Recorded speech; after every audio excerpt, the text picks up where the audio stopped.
So, many of the comments on my last video told me that what I was saying either wasn't relevant to Taylor's pet keeping, or I was lying and had no proof, or that I edited everything, or that I will be sued and thrown into jail for slander and copyright, I guess. Quite a few of those comments actually brought a smile to my face, so thank you for that, guys. You're really showing the best side of Taylor's fanbase. But I take feedback seriously, so this video will be dedicated to only showing proof of Taylor's bad animal care. And yes, it's normal to make mistakes when starting to keep exotic animals. But you know what?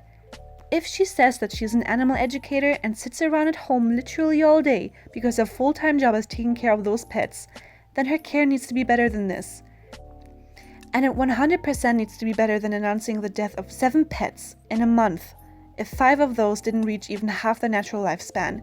There's bad luck, and then there's a pattern.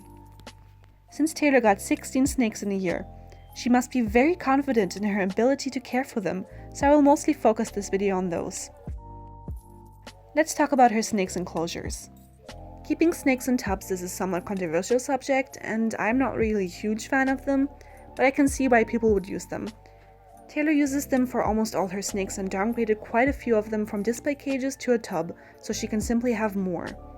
The problem with that is that 1, the tubs she has are too small for her ball pythons in particular, who get pretty big and just need more space to stretch their bodies, and 2, she has active snakes like her corn snake that benefit from a bigger enclosure with more decoration than 1 hide, and 3, she has a Kenyan sand boa in there that really doesn't get any positives from tubs, because they need low humidity and tubs are good for keeping humidity high.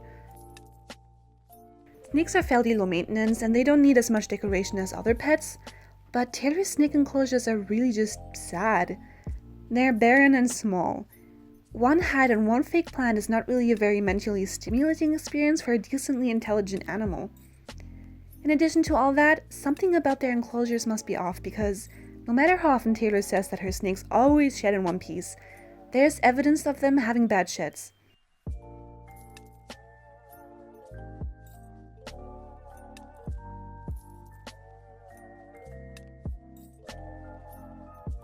She uses jumpstart thermometers, which are an improvement to the strip-on ones she used to use, which are even more inaccurate than the jumpstart ones. Taylor also uses under-tank heaters instead of radiant heat panels, which are very unreliable. If she had invested into actual herb stats, then she could have prevented the deaths of her skink and frog, but I guess throwing in cheap equipment into your 10k snake tub is fine, if you have more important things to spend your money on. Like buying 30 Funko Pops or designer shoes for your rapist boyfriend, I guess. Moving on to handling her reptiles. She uses them as props for her videos and pictures constantly and never fails to manhandle them for those. Anyone with experience would hold animals in a way that supports their whole body, like this. But instead Taylor just kind of holds their upper body and lets them dangle around, or she positions their body herself to make them look cuter for a picture. Or she handles animals that shouldn't be touched at all, even if they look obviously uncomfortable, or are dying. And to everyone that says that it's just for a picture, she usually doesn't hold them like that. First off, how do you know? Have you ever seen her take a picture of any of her pets in their enclosure? Or being held like they should? I've already shown this clip of her handling her snake Duck in my last video.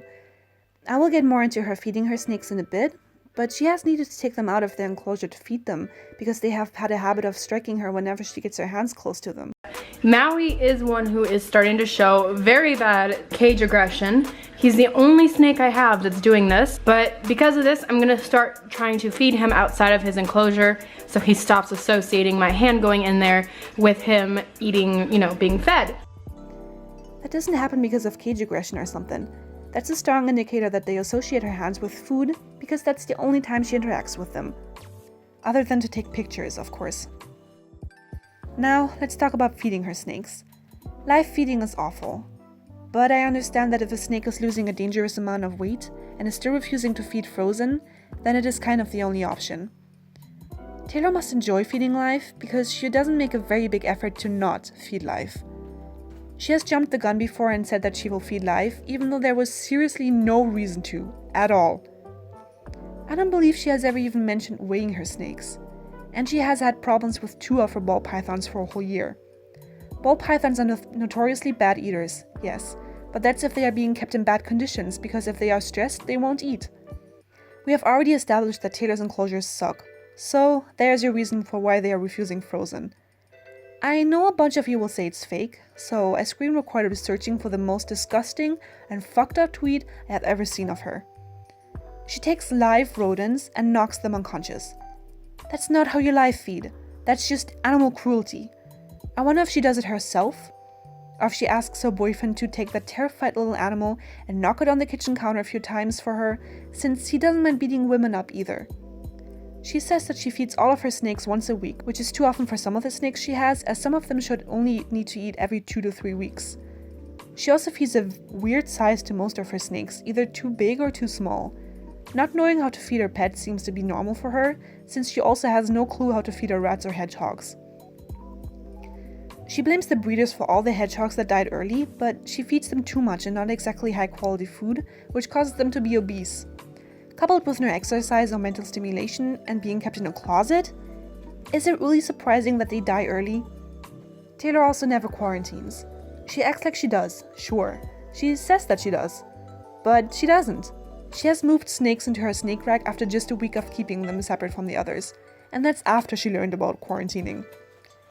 She has said that she quarantined one of them in the bathroom, which just seems unsanitary and stressful for the snake. Handling your snake right after getting them, and I'm not talking about handling them to put them into their enclosure, I'm talking about taking them out on multiple occasions for photo sessions. And putting them on the bed, where you often put your other reptiles, is not quarantining. Someday she will introduce mites or some kind of awful disease that wipes out her whole snake collection. She has already said that she thought she saw a mite on her blue tongue skink, but I honestly think that's just bullshit because people were questioning her completely empty enclosure. If she actually did have mites, then she has no idea how to treat them, because you keep reptiles on paper towels if they have them, instead of using a preventative product on the substrate and taking all the hides away from the poor animal. Before I end the video, I need to talk about her axolotl who literally seems to be dying. She's kept on a dishwasher without a chiller in Texas. Even if heat wasn't an issue, the vibrations would be. She is looking really sick too.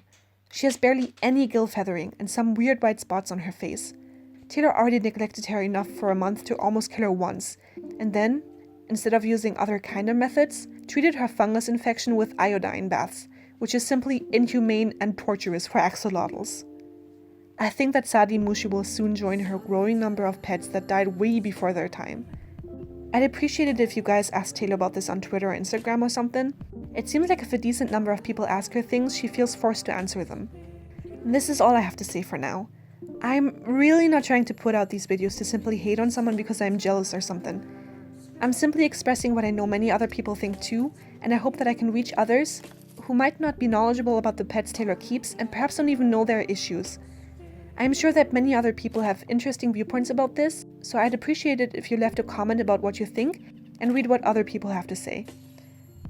I might be doing more videos about her other pets because there's a lot wrong with not only her snake husbandry, but I'm not sure yet. Thank you for watching.